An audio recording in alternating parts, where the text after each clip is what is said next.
As Tim woke up laying in his bed, he thought to himself, Wow, I can't believe how good of a sleep I had. It's been ages since I've slept like that. But it's no surprise with stress from work, the kids, my wife Laura, and now this fucking dog. Who gets a puppy when you have kids that act like puppies? I love dogs, but it's just a shit time. Well, it's too late now. It's not like back in the day when you could just toss them off a bridge.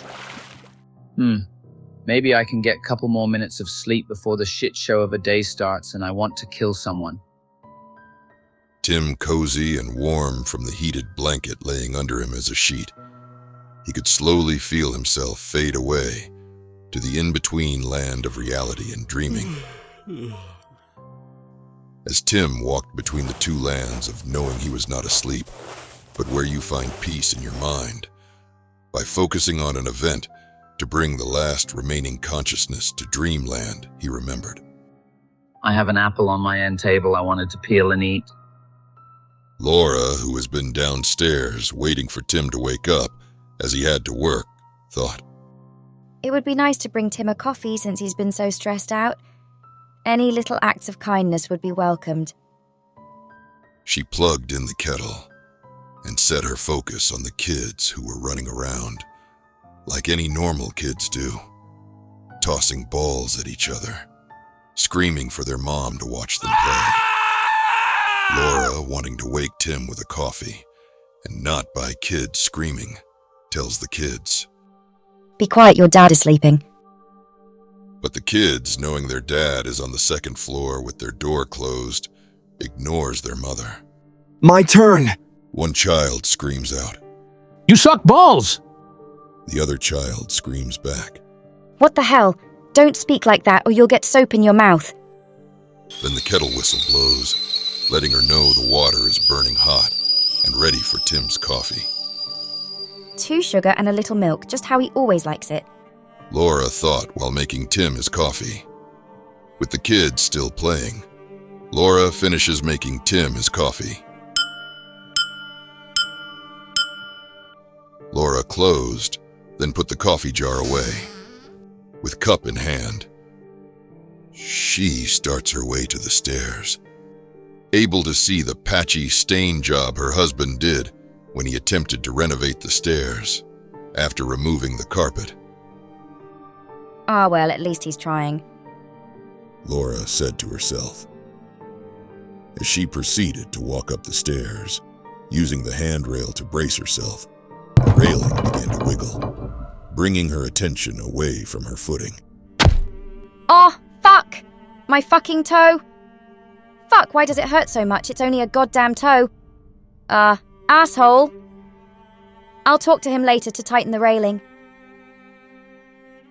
Finishing her thought the same time she reached the top of the stairs, Laura at the top of the stairs looked down the hall.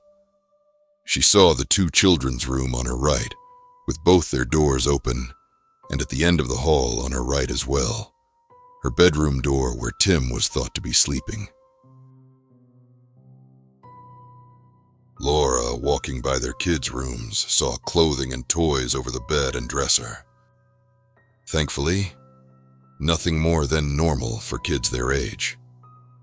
Laura kept walking down the hall until she got to her bedroom door. Laura looked at the old round copper-colored doorknob and wondered, If he has time to screw up the stairs, why hasn't he done anything with these doorknobs? as Laura opens her bedroom door slowly, as to not wake Tim up. She sees Tim's favorite fruit, an apple, on his nightstand, and quietly laughs, thinking, Why does he bring an apple to bed? She continues to open the door, expecting to see Tim sleeping. However, she sees Tim sitting up in the bed, facing towards the window. Oh, good morning, sexy. I made you a coffee. But Tim doesn't respond. Tim wipes at his face like he's been crying and wiped away his tears. But it's a bit too dim to see exactly what is going on. So Laura turns on the lights. As the lights turn on, Laura starts vibrating while looking at Tim. Laura's whole body can do nothing but vibrate from the shock she's in. Laura, standing in spot, pukes and was followed by her collapsing and crawling back out of the room. She then slowly turned off the light while closing the door. Laura, shivering and shaking with the puke still running down her chin, crawled past the kids' room and inch by inch made her way down the stairs. Laura reached the bottom of the stairs and found her 2 children were watching TV. She was unable to comprehend what she saw. She only knew she needed to leave the house and needed the kids to leave with her. Come on, Jared and James, we're going to Burger Prince. Laura tells the kids, knowing it's their favorite place, so they won't argue about leaving the house. Jared asks, Is Dad coming too? but Laura doesn't respond. Jared asks his mom again. Mom, is Dad coming? Jared, still in the living room watching TV, decides to come see what's going on with his mom at the stairs. He notices as soon as he came around the corner that something is urgently wrong. Jared, seeing the puke running down his mom's shirt, as Laura had a blank face of no emotion and pale enough to make anyone question her health, Jared went and got his brother. As the 3 of them leave the house, Laura guides them to their next-door neighbor's house.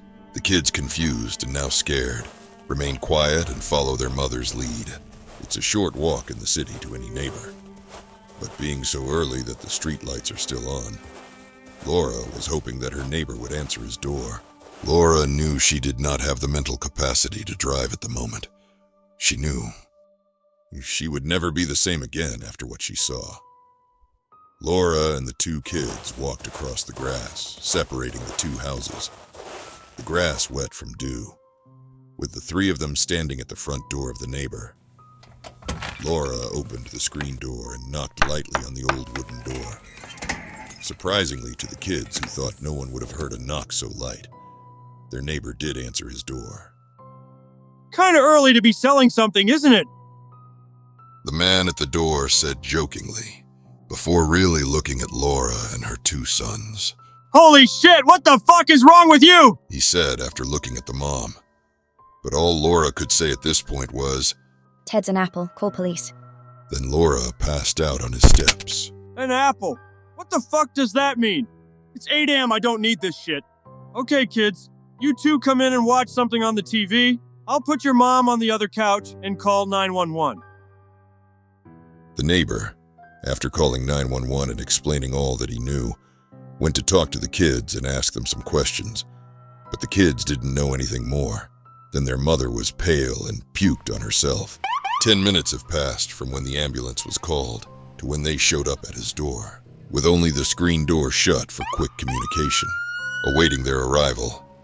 He met the paramedics at his door before they could even knock, bringing them in to see Laura.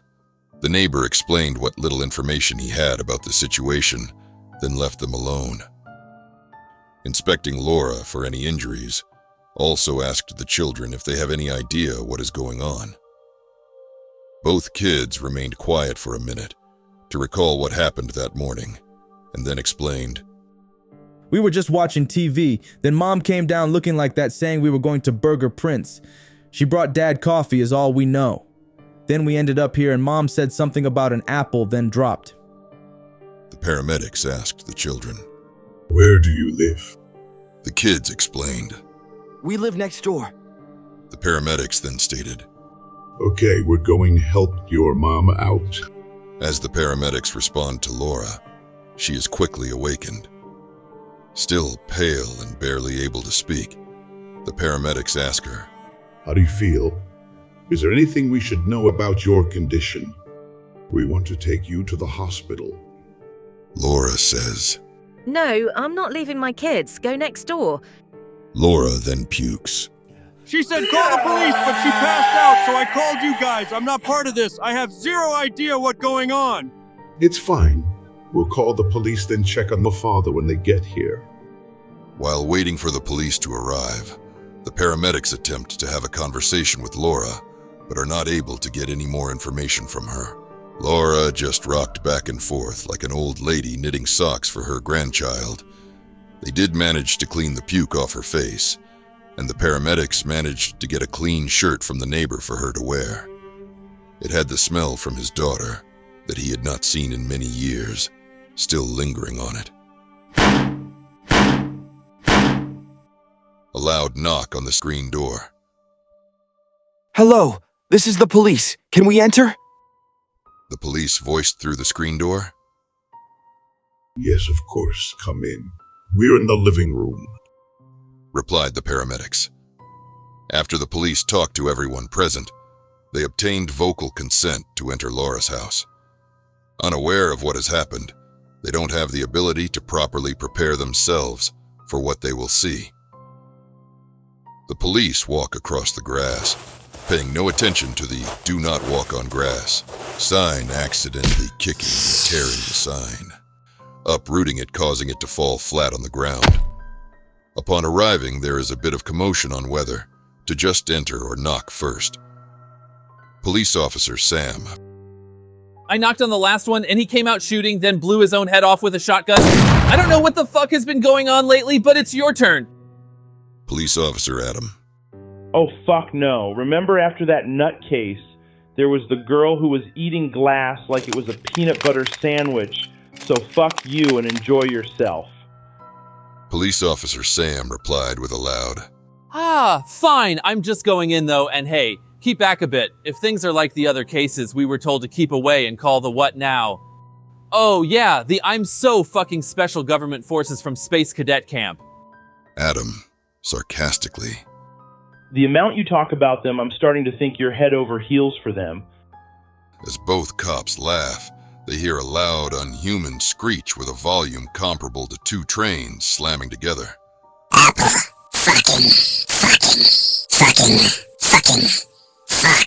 Both police officers instantly draw their guns, knowing from experience that the likelihood of the next following events probably were not going to make the remainder of the day very favorable.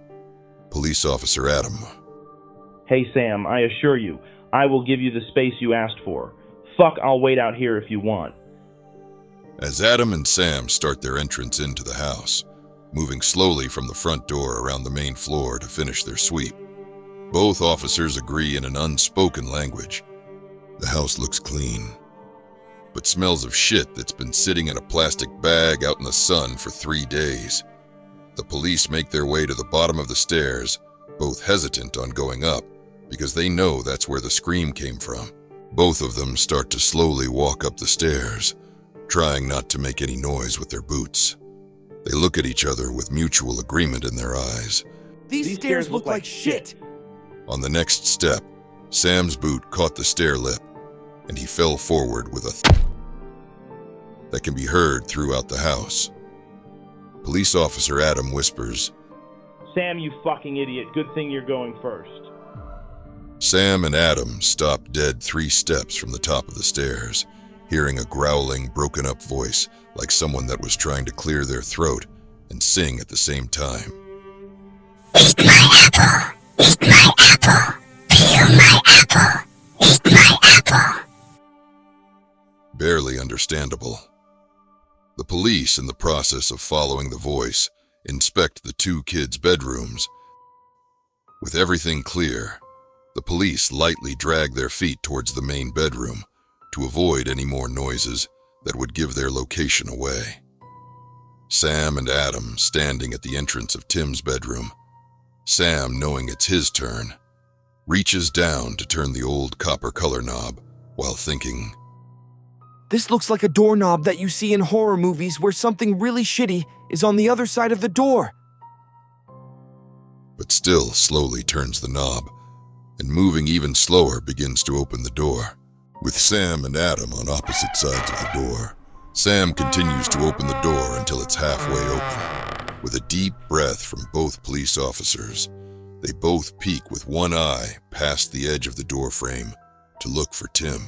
The bedroom door being just open enough that both officers can see Tim standing on the opposite side of the room in front of the window with the blinds closed. With Tim facing the window, the officers give a sigh of relief. Suddenly, The noise gets both the officers to look back at Tim. With only a little light from the hall, there was no way the police officers could see the full scale of what was in front of them. They needed to turn on the bedroom light, and Sam did just that. Sam turned on the bedroom light, and it got Tim's attention enough to turn around and face Sam and Adam. With regret of ever answering the call for this case, as soon as Sam turned on the light, all was explained about the smell. The once light blue walls, now coated with shit, smeared in what looks like equivalent to children's writing of apple on all 4 walls, written with 3 to 10 fingers. Dragging it from one wall to another, then smearing the shit down the walls like dragging flour on a table closer to you. Both officers, in confusion of so many things, were simultaneously off-put about the same 2 things.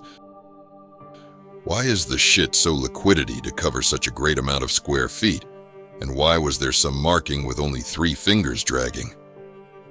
That led Sam and Adam to look back at Tim, to understand both situations and why they were told to keep away, and call the Special Government Forces from Space Cadet Camp. With both the police officers now looking forward at Tim in the well-lit room, their jaws began to quiver, while their eyes filled up with tears that instantly began to run down their faces for what they saw. Tim had been taken over by something unknown while in his state of trance, between sleep and consciousness, as Tim, in his dreams, was eating apple after apple, sometimes peeling the skin off for the ripe crunch and sweet juice of his favorite fruit.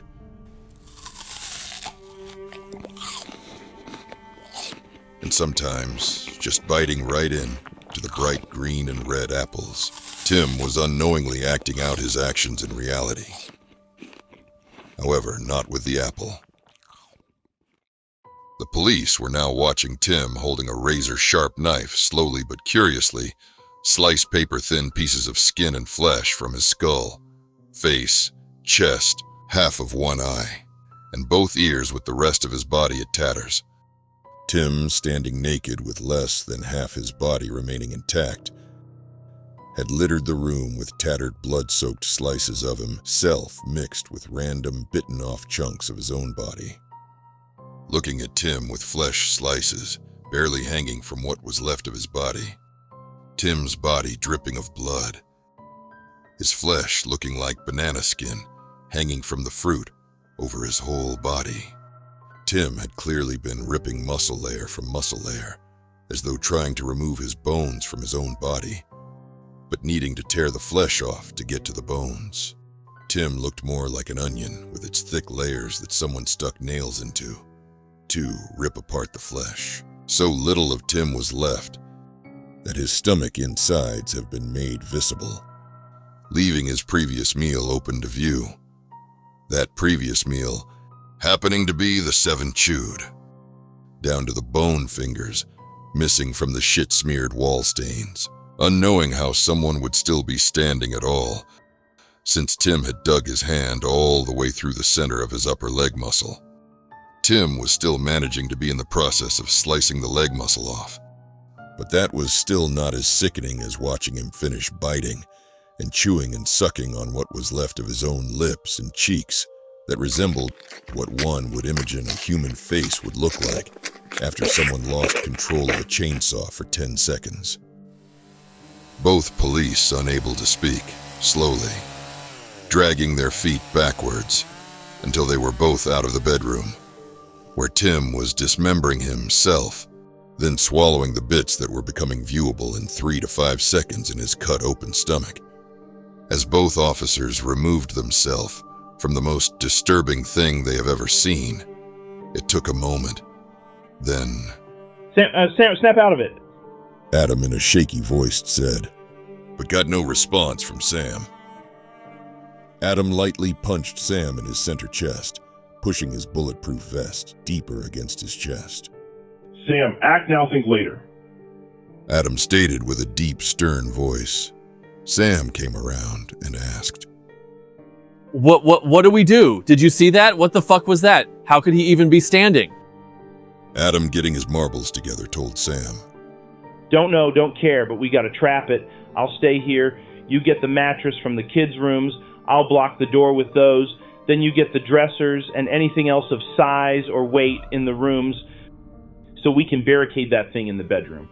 Once we've done that, we'll go outside and call special ops. Sam nodded his head in agreement and followed Adam's orders. When both officers made their way back outside to the front lawn of the house, confused with the situation, they only knew to call the number they were given for situations beyond imaginable scale. Adam, struggling to push the small buttons on his phone as his hands were shaking, finally dialed 2-16555-2368, only to get a disheartening message. Thank you for your call. This line is monitored, and we will be with you shortly. Then the line disconnected. Jesus Christ. Adam wailed out, going on to say, What the fuck? We're sitting here with Zombie Man and we're given a disconnected number to call when we're in shit. I don't know, man. I don't know what to do at this point.